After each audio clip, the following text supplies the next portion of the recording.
South ఇండియాలోనే biggest sorry store మన Varahi silks మన విజయవాడ ఎంజీ రోడ్లో ప్రారంభం.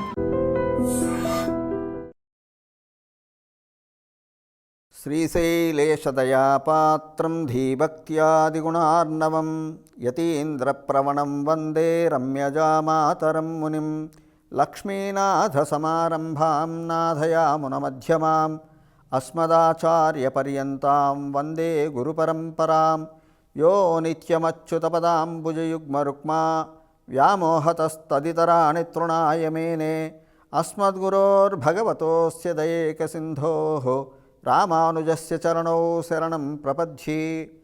మాతాపితా యువతయస్థనయా విభూతిః సర్వం యదేవ నియమేన మదన్వయానాం ఆద్యస్య న కులపతిర్వహుళాభిరామం శ్రీమత్తదంఘ్రీవళం ప్రణమామి మూర్ధ్నా.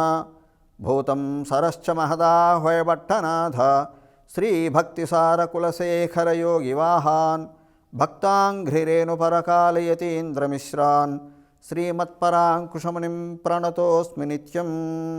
ఓం భగవన్నారాయణాభిమతానురూపస్వరూపరూపగుణవిభవైశ్వర్యశీలాద్యనవధికాతిశయ అసంఖ్యేయకళ్యాణగుణగణాం పద్మవనాలయాం భగవతీం శ్రియందేవీం నిత్యానపాయినీం నిరవద్యాం దేవదేవ దివ్యమహిషీం అఖిలజగన్మాతరం అస్మన్మాతరం అశరణ్యశరణ్యాం అనన్యశరణః శరణమహం ప్రపద్యే.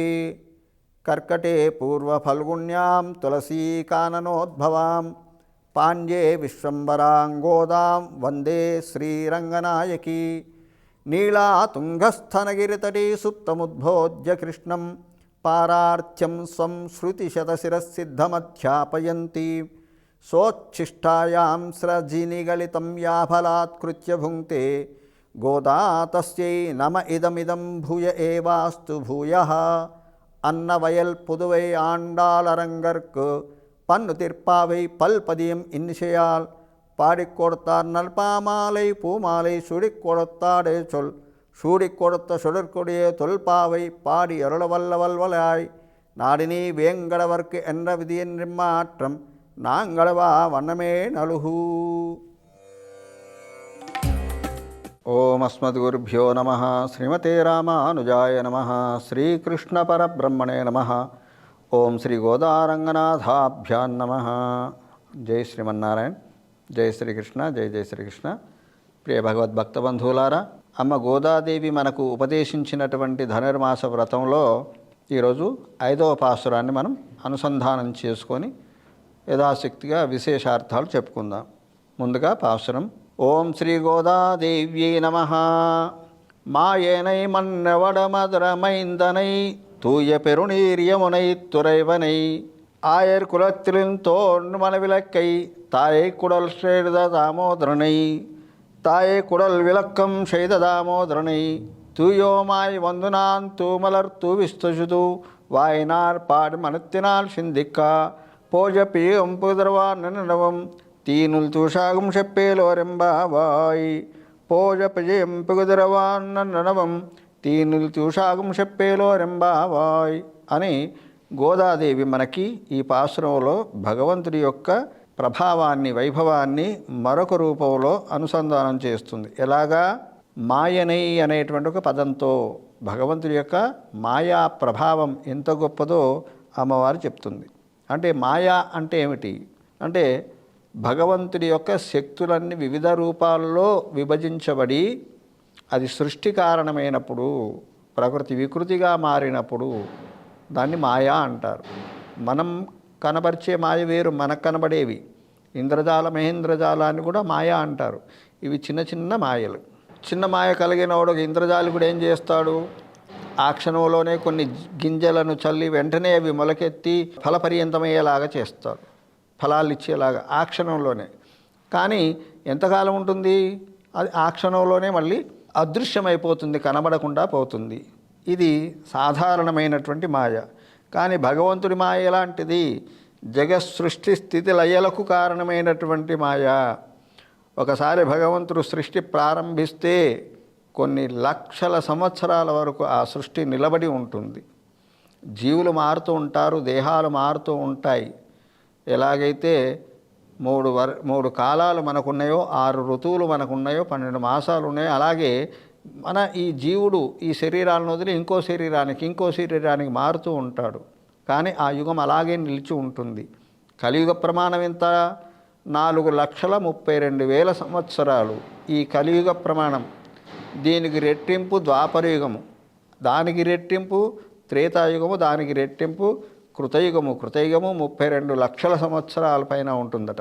మరి ఇంత సృష్టిని ఈ 4 యుగాలు కలిపితే ఒక చతుర్యుగం అంటారు. మరి ఇంత కాలాన్ని సృష్టిని నిలపగలిగినటువంటి ఒక స్థాపక శక్తి భగవంతుడి యొక్క మాయ.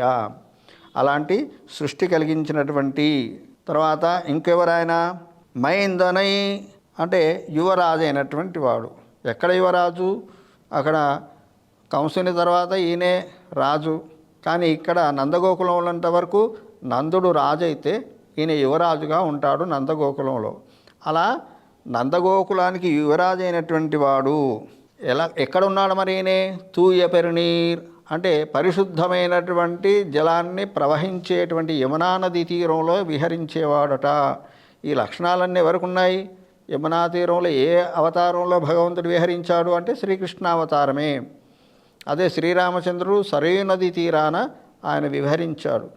అలాగే శ్రీకృష్ణుడు యమునా నది తీరాన విహరించాడు. ఈ 2 నదుల్లో ఏది గొప్పది? అటు సరయూ నదా, ఇటు విరజానదా? ఆ తర్వాత రాముడు సంచరించినటువంటి గోదావరి నది గొప్పదా అనేటువంటి మనకు ఒక సంశయం కలిగినప్పుడు ముందు పాసురాల్లో తెలుస్తుందన్నమాట. తూయి పెరునీరు యమునై తురవెనై గోపవంశంలో అవతరించినటువంటి మణిదీపం వంటివాడు. అంటే మణిదీపం అంటే ఏమిటి? మనం జ్యోతులు వెలిగిస్తాం, దీపాన్ని వెలిగిస్తాం. ఆ దీపం ఎంతవరకు ఉంటుంది? ఎంతకాలం ఉంటుంది? దాంట్లో చమురు ఉన్నంతవరకే, ఆ నూనె నెయ్యో పదార్థం ఉన్నంతవరకే ఆ దీపం వెలుగుతూ ఉంటుంది. కానీ ఈ భగవంతుడు ఎంతకాలం ఉంటాడు? ఆయన ఆది మధ్యాంతరహితుడు. ఆయనకు ఇది ఆది, ఇది ఇప్పుడు మొదలైంది భగవంతుడు అవతారమని కానీ, ఇది మధ్య అని కానీ, ఇగో ఇప్పుడు అంతమవుతుంది కానీ అని చెప్పలేనటువంటి ఆది మధ్యాంతరహితమైనటువంటి అవతారం భగవంతుడిది. ఆ అవతారాల్లోనే కొద్దిగా అంశాల చేత ఈ మత్స్య అవతారాది దశావతారాలు ఇంకా అవతారాలు మనకు భాగవతంలో చెప్పబడ్డాయి. ఆ అవతారాలన్నీ మన కోసమే. భగవంతుడు ఎందుకు అవతరిస్తాడట?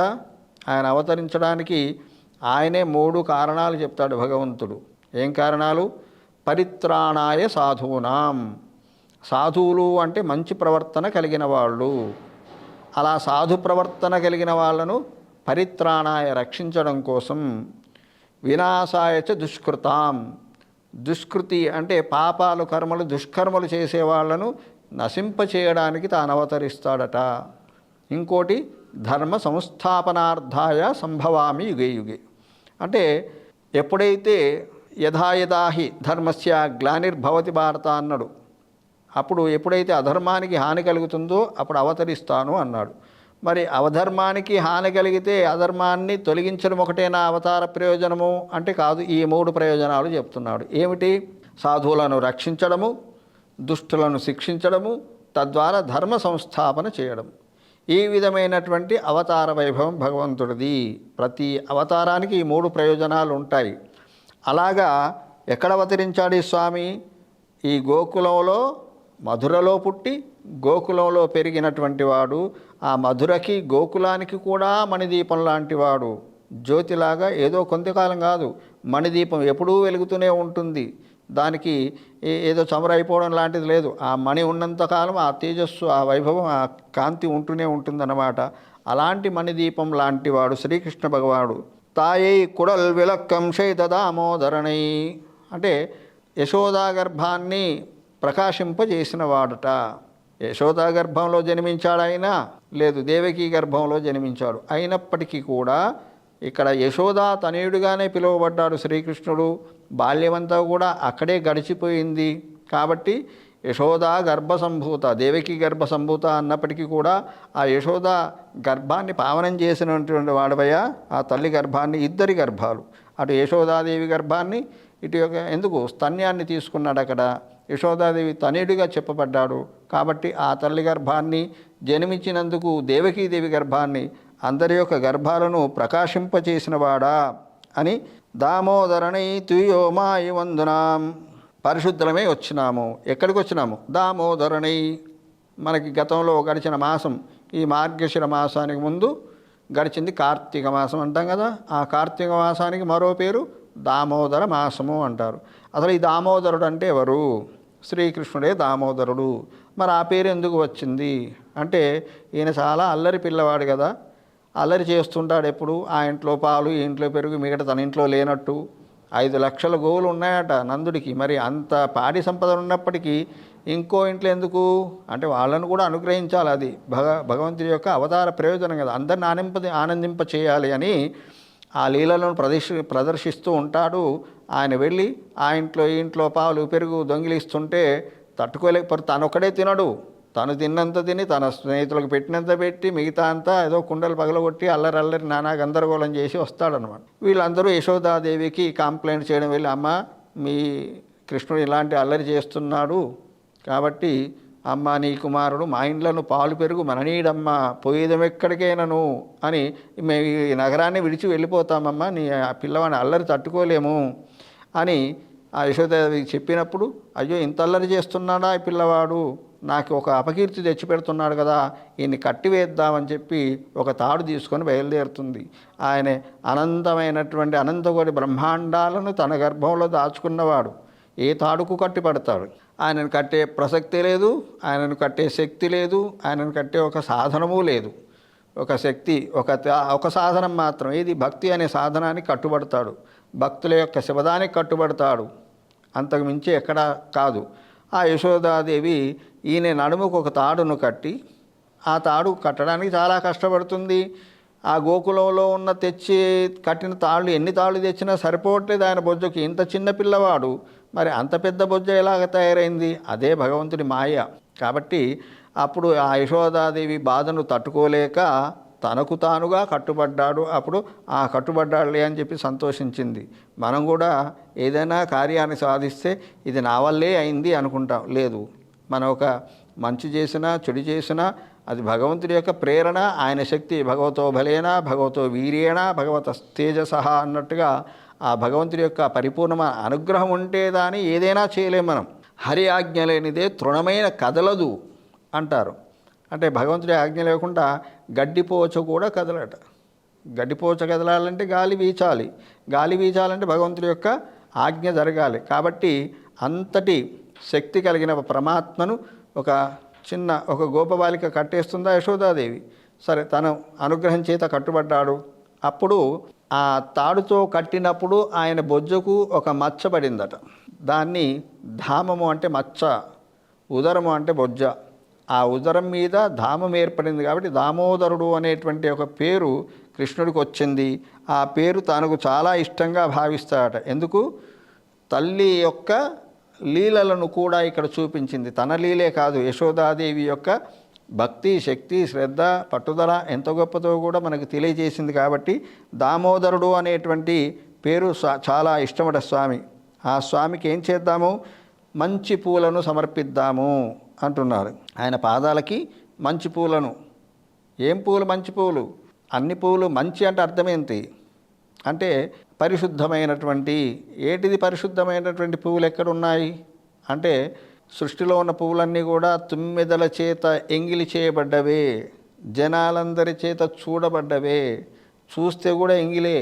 అందుకే భగవంతుడి ప్రసాదాన్ని ఎవరు చూడకుండా ఒక వస్త్రం చేత కప్పి తీసుకువెళ్ళి నైవేద్యం పెడతారన్నమాట. వాసన చూసినా కూడా ఎంగిలిపడ్డట్టే. అందుకనే మనకి తిరుపతి లాంటి దివ్య దేశాల్లో వాసము ముక్కుకు ఒక వస్త్రాన్ని కట్టుకొని భగవంతుడి ఆరాధన చేస్తారన్నమాట. అందుకు ఆయనకు సమర్పించే పుష్పాలు కానివ్వండి, ప్రసాదం కానివ్వండి, ఏది మనం ముందుగా వాసన చూడకూడదు, ఆ వాసన మనకు తగలకూడదు, మన స్పర్శ వాటికి తగలకూడదు అనేటువంటి ఉద్దేశంతో అలా పవిత్రంగా చేస్తారు భగవంతుడి యొక్క. ఏం పుష్పాలు ఇవి అంటే 8 పుష్పాలు ఉన్నాయట. అహింస ప్రథమం పుష్పం అని. అహింస ఇలాంటివి 8 గుణాలు మనకి చెప్పబడ్డాయి. ఆ 8 ధర్మాలు మనం ఆచరిస్తే భగవంతుడికి 8 పుష్పాలు సమర్పించినట్లే. అవి పరిశుద్ధమైనటువంటి పుష్పాలు. వాటిని సమర్పిస్తే భగవంతుడు ఆనందిస్తాడు. ఆ పుష్పాలను సమర్పించి భగవంతుడి యొక్క నామాలను, ఆనందంగా శ్రద్ధగా భక్తితో గానం చేద్దాము, అనుసంధానం చేద్దాము. తర్వాత మణిత్తినాల్ చిందిక్క, ఆ మనసున్న ఆయన స్మరిస్తే చాలు, ఆయన నామాన్ని గానం చేస్తే చాలు. ఏం జరుగుతుందట?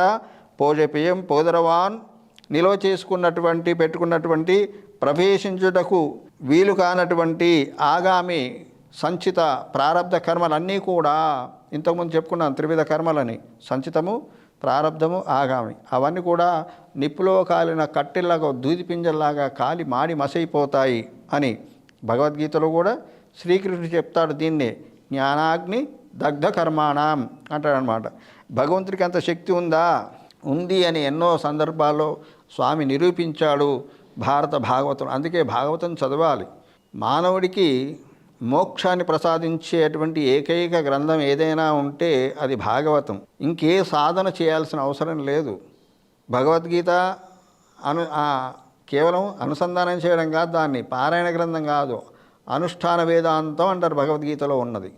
అదే భారతంలో ఇచ్చినటువంటి 2 రత్నాలు మనకి, ఒకటి శ్రీ విష్ణు సహస్రనామం అయితే రెండవది భగవద్గీత. కానీ విష్ణు సహస్రనామం పారాయణ చేస్తే చాలు. కానీ భగవద్గీత కేవలం పారాయణం కాదు, అందులో ఉన్నటువంటి విషయాల్ని అనుష్ఠాన పర్యంతం మనం ఆచరించాలి. అనుష్ఠాన వేదాంతం అంటారన్నమాట, ఏదో శుష్క వేదాంతం కాదు. కాబట్టి భగవంతుడి యొక్క గుణానుభవాన్ని కీర్తించాలి. కీర్తిస్తే ఆయనను మనం మనసులో నిలుపుకుంటే మన యొక్క ఆగామి ప్రారబ్ధ సంచిత కర్మలన్నీ తొలగిపోతే మళ్ళీ జన్మ అనేటువంటిది ఉండదు, పునర్జన్మ రాహిత్యం కలుగుతుంది. ఈ జనన మరణ చక్రంలో నుండి మనం బయటపడిపోతాము అని ఈ విధంగా భౌతికమైనటువంటి, లౌకికమైనటువంటి ప్లస్ ఆధ్యాత్మికమైనటువంటి ప్రయోజనాలను కూడా కలిగిస్తుంది భగవంతుడి నామం అని చెప్పి మాయావి అయినటువంటి ఆ శ్రీకృష్ణుని యొక్క నామాల్ని మనకు చెప్తుంది. ఎన్నో మాయలు శ్రీకృష్ణావతారంలోనే కోకొల్లలుగా మాయలు చూపించాడు. భాగవతంలో చూస్తే తెలుస్తుంది అన్నమాట శ్రీకృష్ణుడు లీలలు ఎంతో. ఒక స్కందమే, దశమ స్కందం మొత్తం కూడా భగవంతుడైన శ్రీకృష్ణుడు లీలలే వర్ణించబడి ఉన్నాయన్నమాట. అంత గొప్ప. అవి కొంతవరకే, కొన్నే గ్రహించినటువంటి గ్రంథస్థం చేసినటువంటి మహానుభావుడు వ్యాస మహర్షి.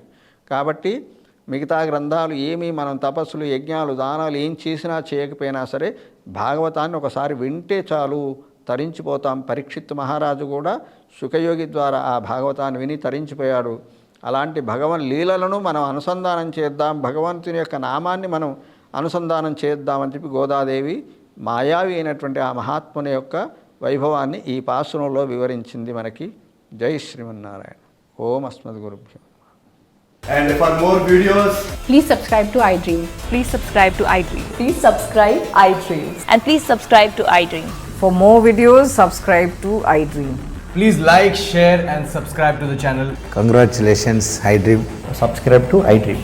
Subscribe to iDream. So subscribe to iDream Media. iDream ki iDream team andarki huge congratulations. Please subscribe iDream Media. Please subscribe to iDream. Subscribe iDream. Please subscribe to iDream. iDream అంటే నా కళల ఛానల్ను సబ్స్క్రైబ్ చేసుకున్న నోరు తిరుగుతలేదు, మీరైతే గంట గుర్తు కొట్టండి. For more such videos, please subscribe to iDream. Subscribe to iDream. Please subscribe to iDream. Please subscribe iDream Media. Please do subscribe to iDream. Please subscribe to iDream Media. For best entertainment and information, please subscribe iDream. And don't forget to subscribe to iDream.